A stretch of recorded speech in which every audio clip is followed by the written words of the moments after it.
बिस्मिल्लाहिर्रहमानिर्रहीम, अस्सलाम वालेकुम। मैं हूं सैबिक आज़मी। आप देख रहे हैं फेसबुक और यूट्यूब। आज जुम्मा 27 सितंबर, बड़ा अहम दिन है। तहरीक इंसाफ का आज एहतजाज है, मुल्क गिर एहतजाज है।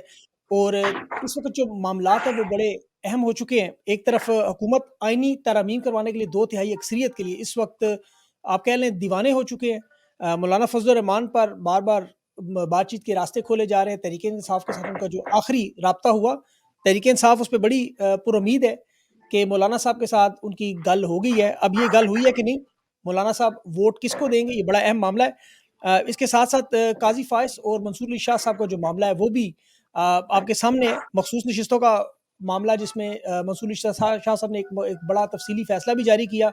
उससे पहले मुख्तसर फ़ैसला था। उससे पहले 8 जजेस की अक्सरियत ने मखसूस नशिस्तें तहरीक इंसाफ को दी। इलेक्शन कमीशन ने 12 उस पे इजलास किए, 7 इजलास हुए, लेकिन उसके बावजूद अब दोबारा सुप्रीम कोर्ट में रुजू कर रहे हैं। हुकूमत मखसूस नशिस्तें नहीं देना चाहती, ये अब बात बिल्कुल क्लियर है। इसके बाद फिर मंसूर अली शाह साहब ने खत लिखा काजी साहब को प्रैक्टिस एंड प्रोसीजर कमेटी के हवाले से, जिसपे कमेटी में से जस्टिस मुनीब अख्तर को निकाला गया। जस्टिस मुनीब अख्तर के हवाले से फिर काजी साहब ने आज एक जवाबी खत लिख के 11 नुकाती एक खत का जवाब दिया। और अब बज़ाहिर ये लग रहा है कि 2 पहलवान रेडी हैं और रेफरी भी रेडी हैं। इमरान खान साहब ने कहा कि अंपायर पीछे बैठे हुए हैं। खत पे जवाबी खत आया। उसके बाद काजी साहब के साथ जो बेकरी का वाकया 1 महीने पहले हुआ वो भी सामने आया। अवैस नामी नौजवान, जो यंग नौजवान जिसने काजी साहब की बड़ी इज़्ज़त अफ़ज़ाई की, डोनट इस वक़्त पूरे पाकिस्तान में मशहूर हैं। और इसके साथ-साथ जो बेल आउट पैकेज अमेरिका की तरफ से आईएमएफ का $7 अरब का बहुत बड़ा एक मामला हुकूमत के लिए शायद वक्ती तौर पे इन्हें सांस मिला है। लेकिन इसके साथ-साथ बैलिस्टिक मिसाइल प्रोग्राम पर भी पाबंदी लगी है। और ये मामला किस तरफ है, क्या हुकूमत ने ये मामलात खुद तय किए हैं, शहबाज शरीफ आगे हैं, आईएमएफ के साथ क्या मामला हुआ, और आने वाले दिनों में अब ये मामला किस तरफ जाएगा। खास तौर पर तहरीक इंसाफ का आज का एहतजाज और पिंडी का जलसा जो कैंसिल किया गया, और पिंडी के जलसे को इमरान खान ने एहतजाज में बदल दिया। ये बड़ा अहम मामला है। इमरान खान वर्सेस एस्टेब्लिशमेंट किस तरफ मामलात जा रहे हैं, और बिलावल जरदारी प्राइम मिनिस्टर बनने की कोशिश कर रहे हैं। शाहीन सबाई साहब मेरे साथ मौजूद हैं। पाकिस्तान के सीनियर सहाफ़ी हैं। खबरें इनके पास आपको पता है बड़ी तगड़ी होती हैं। इनसे बात करते हैं। शाहीन साहब बहुत-बहुत शुक्रिया सर, आपने जॉइन किया। जैसा मैंने अभी इंट्रो में बताया, इस वक़्त आप देख रहे हैं कि हालात आपके सामने हैं। हुकूमत मखसूस नशिस्तों के लिए 2/3 के लिए इस वक़्त हर जायज़ नाजायज़ काम करने पर तैयार है। आपको क्या लगता है कि क्या होने जा रहा है? सर, पहले तो आपको भी सलाम और सारे देखने वालों को आपका मेरा बहुत-बहुत सलाम। सर, तैयार हैं सारे। असल में जो लोग ज़िम्मेदार हैं जमहूरियत के, फ्रीडम ऑफ लोगों की फ्रीडम के, ह्यूमन राइट्स के, प्रेस फ्रीडम के, इंसाफ के ज़िम्मेदार हैं, उन सब ने अपने कपड़े उतार दिए कि जी हमने अब नंगा होकर लड़ना है और अपने-अपने मफाद और मकसद के लिए लड़ना है। और हमने कुछ नहीं सुनना, चाहे दुनिया भाड़ में जाए, चाहे पाकिस्तानी अवाम भाड़ में जाए, चाहे सब जाए जहां मर्जी उनकी जाना है, हमने नहीं छोड़ना, हमने जबरदस्ती कब्जा करना है। और ये लड़ाई जो है ना अब बिल्कुल खुल के सामने आ गई है। इसको देखते हुए कि ये लोग तो अब वापस नहीं जाने वाले और ये लोग मानने वाले नहीं है सीधे तरीके से। ये खीर जिसे कहते हैं ना, घी सीधी उंगली से निकलने वाला नहीं है। तो अब खान साहब ने और पीटीआई ने भी ये तैयारी कर ली है, मेरा ख्याल है, जब उन्होंने ये कॉल दे दी है कि जी जलसे वलसे अब हमने नहीं करने, अब हमने इजाजत नहीं लेनी, अब हमने कोई इनके जाके किसी कूड़ा घर कचरा घर में जाके लोगों को नहीं जमा करना। अब हम जहां हैं वहीं निकलेंगे और एहतजाज करेंगे। और ये बड़ी खतरनाक कॉल है, क्योंकि ये अब एक दिन की नहीं है, ये रोज की कॉल होगी और रोज चलेगी ये। और इसलिए के प्रोटेस्ट तो रोज होता है, ये एक दिन तो नहीं होता। प्रोटेस्ट आप करेंगे, वो मारेंगे, आपके लोगों को पकड़ लेंगे, लोग उनको छुड़ाने के लिए फिर और प्रोटेस्ट करेंगे। अगर मार कुटाई ज्यादा हो गई, कोई लोग शहीद हो गए, कोई लोग जख्मी हो गए, कोई पुलिस वाले शहीद हो गए, कोई और लोग वायलेंस में हो गया, तो ये मामला बढ़ेगा और बढ़ेगा तो फिर और बढ़ेगा।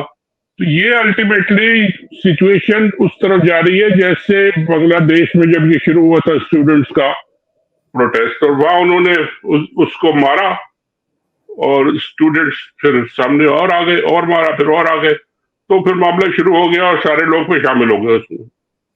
तो अभी लगता ये है कि ये अगर मिस हैंडल किया गया, प्रोटेस्ट करने हर एक का राइट है, जी। अगर प्रोटेस्ट इन्हें करने नहीं दिया गया तो ये लोग फिर प्रोटेस्ट तो करेंगे और ज़ाहिर है फिर उसका मतलब है कि लड़ाई होगी।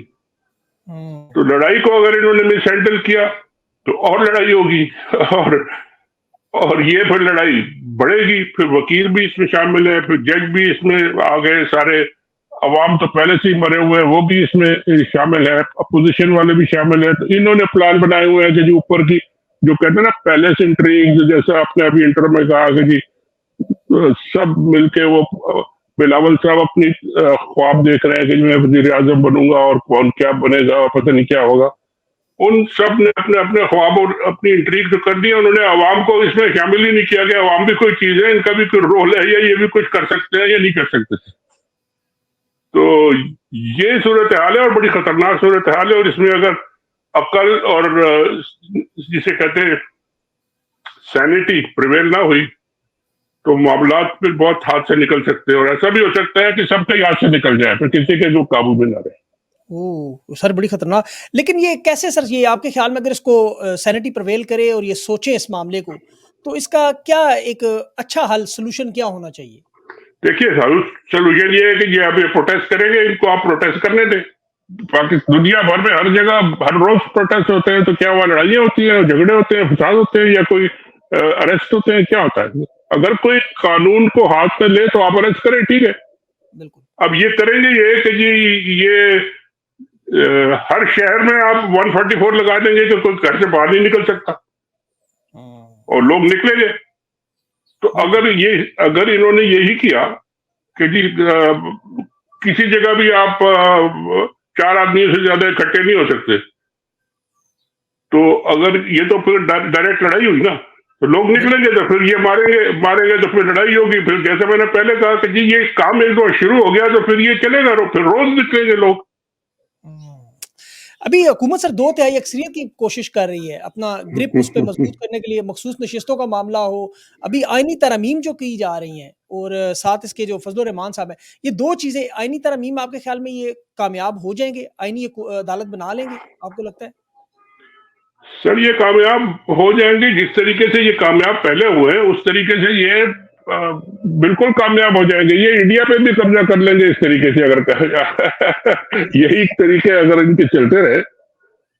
कामयाब क्या हुए सर, वो इलेक्शन कराया था उसमें कामयाब हो गए थे ये, मगर उन्होंने कब्जा कर दिया। नहीं, हम नहीं मानते, चलो जी। फिर उसके बाद उन्होंने पीटीआई को निकाल दिया, कामयाब हो गए, नहीं मानते। लोग इनकी बात नहीं मान रहे।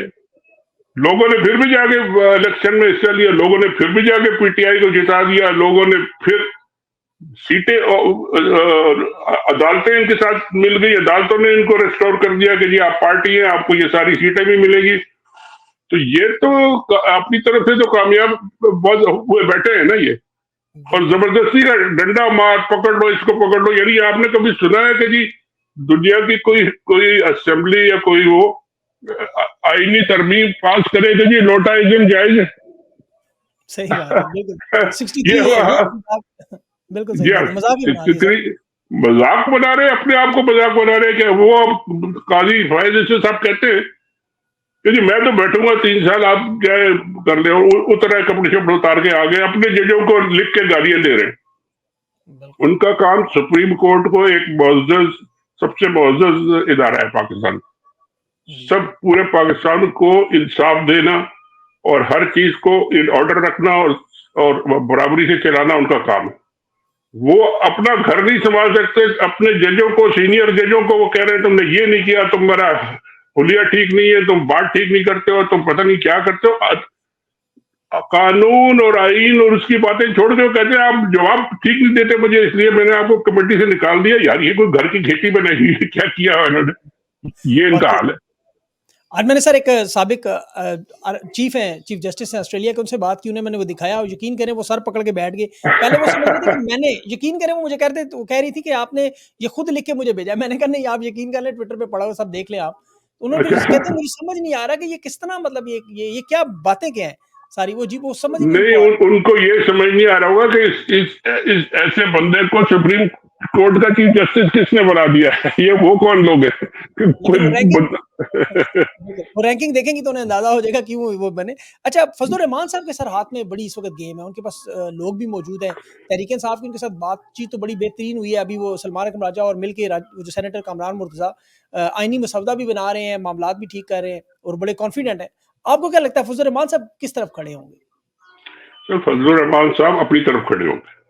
वो हमेशा अपनी तरफ खड़े रहते हैं और उनके बारे में तो मुझे मुझे तो क्योंकि उनसे जब वो 15-16 साल के थे, तो मैं उनको भुगत रहा हूँ या उनसे मुलाकात है या क्योंकि उनके वालिद साहब जो थे वो जी, मुफ्ती मुफ्ती महमूद। महमूद साहब, तो पेशावर में उनका दफ्तर और मेरा दफ्तर कोई 1 किलोमीटर होगा या आध से भी कम होगा।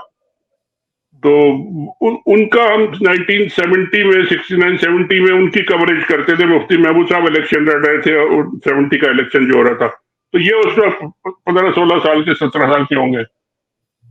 तो मुफ्ती साहब खुद कहते थे कि जी ये बड़ा बदमाश है और इसको वो फजल उसको कहते थे, ये फजल को वो निकाल देते थे जब प्रेस कॉन्फ्रेंस होती थी हम लोगों से या कोई और लीडर आके उनसे मिलता था, तो इसको कमरे से बाहर निकाल देते थे। तो एक मौलाना अजमल नियाज़ी साहब है, बड़े थे शायद या है अभी, अल्लाह उनको मतलब फोत हो जिंदगी गए। दे, फोत हो गए चले। उन्होंने अपने कॉलम में लिखा, नवाए वक्त में वो मौजूद है, कि मैं जब उनसे मिलने गया तो एक बच्चा बार-बार आता था और बातें सुनता था, तो वो मुफ्ती साहब कहते थे जाओ निकल जाओ यहाँ से, वो कुछ तो बोलते थे चले जाओ यहाँ से। बाहर जाके तो बताता है ये। तो हाँ, वो अजमल नियाज़ी साहब ने कहा कि जी मुझे परेशानी हुई कि ये कौन लड़का है और ये आ जाता है फिर। तो उन्होंने कहा जी ये मेरा बेटा फजल है और ये बाहर जाके इंटेलिजेंस वालों को बताता है कि क्या बातें हो रही है, पैसे लेता है। अल्लाह करे ये ना सुने वो ये प्रोग्राम वरना नहीं, नहीं, वो देखें सुने, इकबाल वो के। दर्जा मैं उनको मुँह पे बता चुका हूँ क्योंकि मेरे तो साथ जी, जी, बराबरी आपका की उम्र के है ना मेरे, और उनसे वास्ता बहुत दफ़ा पड़ा है और वो पेशावर में ही उनका अड्डा भी था। जी, जी। तो मेरी तो उनसे दू-ब-दू बात होती है। मैं तो कहता हूँ कि तुम तो अपने बाप को नहीं छोड़ते तो तुम किसको छोड़ोगे? और वाक़ई सीधी-सीधी बात है कि वो अपने बाप को भी नहीं छोड़ता। तो ये अब इस उम्र में आके इनको जब मौका, इनके हाथ में कोई पावर आई है कि जी लोग इनके वोट चाहिए, तो एक-एक वोट ये तो अरबों-खरबों का बेचेंगे सर, पूरी-पूरी अपनी नस्ल बना लेंगे और ये बिल्कुल बेच के सौदा करेंगे। ये मुझे कोई उम्मीद नहीं है कि ये कोई अपना उसूल पे खड़े रहेंगे। कोई उसूल नहीं है सर इसमें। बिल्कुल सर, ये बड़ी खतरनाक बात है। लेकिन इस वक़्त तहरीक-ए-इंसाफ के लोग तो कह रहे हैं उनके चेहरे पे बड़ा नूर आ गया, मौलाना साहब बदल गए हैं। हो हाँ, तो सकता वो है सर अब दिलों में अल्लाह के हाल अल्लाह ही जानता है दिलों में हाल। नूर आ गया तो मुझे अब कुछ मिलने वाला है ना। मुझे पहले वो शिकायत ही उनकी ये थी कि जी आपने सब ये फॉर्म 47, 45, 47 सबको दे दिया, हमें क्यों नहीं दिया? वो कहते थे बेईमानी आपने हमारे लिए क्यों नहीं की, उन सबके लिए कर दिया आपने। ये झगड़ा तो उनका ये था। सदर का, बिल्कुल सदर बनना चाह रहे थे। अभी सर शहबाज शरीफ साहब भी अमेरिका में मौजूद हैं और $7 अरब भी मिल गया आईएमएफ से। इस पैसे मिलने से 1 अरब की भी जो किस्त मिलेगी, 1 अरब 10 करोड़ डॉलर, तो उससे कितनी हुकूमत के अंदर ताकत आएगी? पैसा आ गया, ये तो बाँट लेंगे शायद आपस में ही, लेकिन उससे इनके अंदर ये थोड़ा रिलीफ मिलेगा कि यार अब हम कहीं जाने वाले नहीं। क्या लगता है आपको फ़र्क पड़ेगा इससे? देखिए आईएमएफ का जो प्रोग्राम होता है ना, वो होता है, सबसे पहली उनकी नज़र जो होती है वो होती है कि जी हमने अभी तक 40-50 अरब जो दिया हुआ है वो हमने वापस कैसे लेना है। और वो हर मुल्क को इतने पैसे देते हैं कि वो मुल्क डूबे ना। अगर वो मुल्क डूब गया तो उनका 40-50 अरब डूब जाएगा। ये तो 5-6 अरब 7 अरब का प्रोग्राम है और वो भी 3 साल में है। तो अभी तो उन्हें 1 अरब देना होगा, उसमें से भी कोई आधे से ज्यादा तो वो अपना सूद वापस ले लेंगे, तो इनको 400-500 मिलियन ही मिलेगा। इससे ज्यादा मिल जाए तो शुक्र करें, मगर नहीं मिलेगा। उनका तरीका ये है कि जी जितने पैसे वो देते हैं उसमें से पहले अपना सूद काट लेते हैं, बाकी देते हैं पूरा सूद, कर्जा पूरा चढ़ा देते हैं। तो इनको मिलेंगे थोड़े बहुत, ये अपना कुछ बजट बजट करके वो करके, और इनको इनकी मेरे ख्याल है किस्मत अच्छी है कि आजकल ऑयल प्राइसेस नीचे हैं डाउन है। और गैस की प्राइसेस भी नीचे आ गई है, तो इंटरनेशनल मार्केट में तो इनको सस्ता ऑयल भी मिल रहा है और ये गैस भी मिल रही है। उससे भी इनको काफी रिलीफ मिला है और ये ऊपर से इनको भी आ जाएगा, तो इनका काम थोड़ा बहुत चल जाएगा। लेकिन ये इससे फायदा लोगों को नहीं होगा, कुछ नहीं करेंगे, ये वही खा पी जाएंगे जैसा आपने कहा। बिल्कुल बिल्कुल सही बात। इन्होंने सर पिछले 3 साल में जो वीगो गाड़ियाँ ली हैं इमरान खान के बाद, 40,000 गाड़ियाँ सिर्फ़ खरीद ली हैं ब्यूरोक्रेट्स के लिए। और जो अभी शहबाज शरीफ साहब जो अमेरिका में, आपको पता है मिलेनियम होटल में रह रहे हैं, $6,355 का नाइट किराया, पूरा स्वीट और लेमोजीन्स और उनके जो शशके हैं, वो एक अलग मसला है। सर उनके तो जो जो कुक और वो होते हैं ना, उनके लिए भी लिमोजिन खड़ी होती हैं। जो उनके साथ जर्नलिस्ट कवरेज करने के लिए जाते हैं, उनके लिए भी लिमोजिन वहां पे हायर किया। 200 लिमोजिन एक तो, मैं तो कई दफा यहाँ पे देख चुका हूँ, वाशिंगटन में लोग आते थे किस तरह। हर आदमी जो पाकिस्तान उनके बैच में आया है ना, चाहे ब्यूरोक्रेट है, चाहे अफसर है, चाहे कुक है, चाहे जो भी, हर एक के लिए लिमोजिन खड़ी होती है कि जहां तुम्हें सैर के लिए जाना है चले जाओ। और हर वक्त तो यहाँ तो लिमोजिन की शॉर्टेज भी रहती है जब ये लोग आते हैं, और वो लाखों रुपया खर्च होता है हर रोज, उनके पता नहीं कितने कितने हजार डेली का खर्चा होता है। बिल्कुल सही बात। अच्छा सर, 1997 में आपको याद होगा जब जस्टिस सज्जाद शाह का मामला था, उस पे जो उनके नीचे सईदुज़्ज़मान साहब थे, सिद्दीकी साहब, उन्होंने जिस तरह सज्जाद शाह साहब के बारे में मिसकंडक्ट करके उनको बरतरफ किया था, ये 8 जजेस जो इस वक़्त खड़े हैं, ये काज़ी साहब के खिलाफ इस तरह बहुत बड़ी तादाद में है, बल्कि उनके साथ अब शायद 2-3 और भी मिल गए हैं। तो ये काज़ी साहब को टफ टाइम दे सकते हैं, ये रोक सकते हैं साइनी अदालत से आने वाले चीफ जस्टिस से? सर अभी तक तो ये जजेस खड़े हुए हैं, और उम्मीद है ये खड़े रहेंगे, और क्योंकि लोग इनके साथ खड़े हैं, उनके साथ वकील खड़े हैं, इनके साथ अपोजिशन वाले इनके साथ खड़े हो जाएंगे, तो ये एक जो इमरान खान ने 1 साल जेल में रह के जो कामयाबी हासिल की है अब तक, वो ये है कि वो चले थे अकेले, पूरा कारवान बन गया एक, बिल्कुल सही बात। और साथ साथ लोग मिलते गए मिलते गए मिलते गए, अब यहाँ तक आ गया कि जी majority of the supreme court उनके खिलाफ है, और वो बुला के किसी दिन कर देंगे, वो कहेंगे हम बुला रहे हैं और ये हमने नो कॉन्फिडेंस कर दिया, इनको हट जाए। फिर एक क्राइसिस खड़ा होगा, फिर डंडा मारी होगी, चाहे वो पीसीओ लाए या मिलिट्री लाए या इमरजेंसी लाए, जो भी लाए वो करेंगे, तो फिर उसका और नतीजा निकलेगा। तो ये तो होगा, लड़ाई तो मतलब होगी ना, शुरू होगी, एक शोडाउन तो होना है।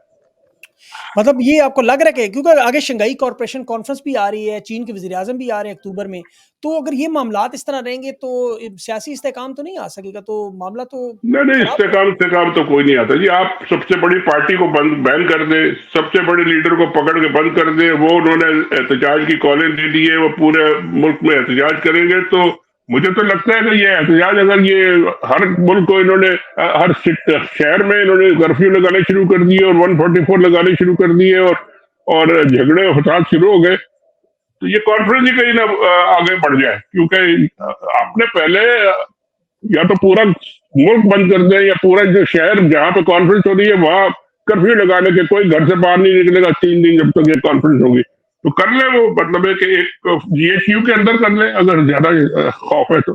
मगर ये कि लोग तो निकलेंगे बाहर, और लोग प्रोटेस्ट का तो मतलब यही है कि प्रोटेस्ट को इजाजत देखे तो प्रोटेस्ट नहीं करना।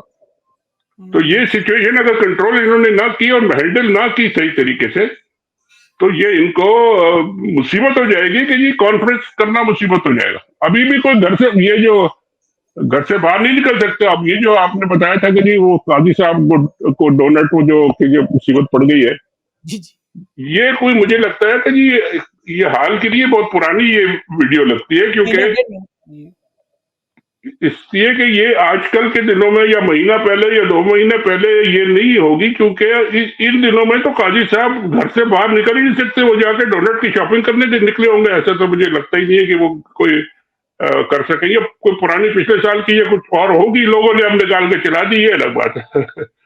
बिल्कुल, बिल्कुल सर, आपकी बात दुरुस्त है। इमरान खान ने कहा था कि जिस तरह ये लोग कर रहे हैं, लोग इन्हें शादियों पर नहीं बुलाएँगे, ये जनाज़ों पर जाने के काबिल नहीं होंगे, बिल्कुल, बच्चे इनके वो स्कूलों तो में। और अभी नून लीग के लोग कह रहे हैं ये बात, कहते हैं लोग हमें शादियों पे नहीं बुलाते, हम जनाज़ों पे नहीं जा सकते डर के मारे।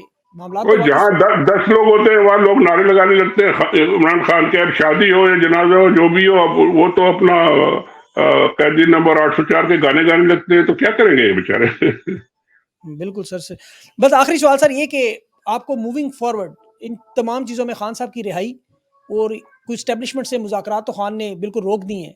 लेकिन ये फिर मामलात अगर मुज़ाकरात नहीं होंगे तो फिर किस तरह हल होंगे? अवाम के दबाव से? देखिए, ये एक बात बड़ी काम की थी, और बड़ी, मेरा ख्याल है वो, पता नहीं उस जमाने में वो लड़ाई के मूड में थी, मरियम नवाज साहिबा। उन्होंने ये कहा था कि जब तक मुज़ाकरात उस वक्त होंगे जब हम एहतजाज होगा, तो हाँ, मुज़ाकरात पुरअमन होंगे। उन्होंने कहा था जब तक मुज़ाहिमत नहीं होगी उस वक़्त मुफ़ाहमत मुज़ाहिमत एग्ज़ैक्टली मुज़ाहिमत नहीं होगी तो मुज़ाकरात भी नहीं होंगे। तो अब मुज़ाहिमत का फ़ेज़ शुरू हो गया है। अब खान साहब जितनी बड़ी मुज़ाहिमत करेंगे फिर उतनी जल्दी मुज़ाकरात भी होंगे और होंगे, उसके बगैर तो कोई चारा नहीं है, ज़ाहिर है। सर आप सीनियर जर्नलिस्ट हैं, आपने पाकिस्तान की हुकूमतें बनती-टूटती देखी है, कोई मशवरा इनको दे दें आखिर में? नहीं यार, इस गवर्नमेंट को तो ना ही दे मशवरा, ये पागल लोग हैं, पता नहीं अपने कपड़े उतार के आ रहे हैं और दूसरों के भी कपड़े उतार देते हैं, ये साले अजीब-ओ-गरीब काम करते हैं। मेरा तो अनाउंस कर दिया कि मैं अल्लाह ताला के पास फौत हो गया। मैंने कहा यार चलो शुक्र है जल्दी मिल गए, अभी और थोड़े दिन रह गए यार। ये लोग पता नहीं क्या करते हैं, इनको भाई अक्ल के नाखून लें, अगर इस मुल्क में रहना है, नहीं रहना तो भाग जाएँ। जो कुछ करना था कर दिया, अब कितने दिन और लूटेंगे आप यार? बिल्कुल तो सही, सोच लें। चले, बिल्कुल सही बात। ओके सर, नहीं साहब थैंक आपका यू। बहुत-बहुत शुक्रिया sir, thank you so much.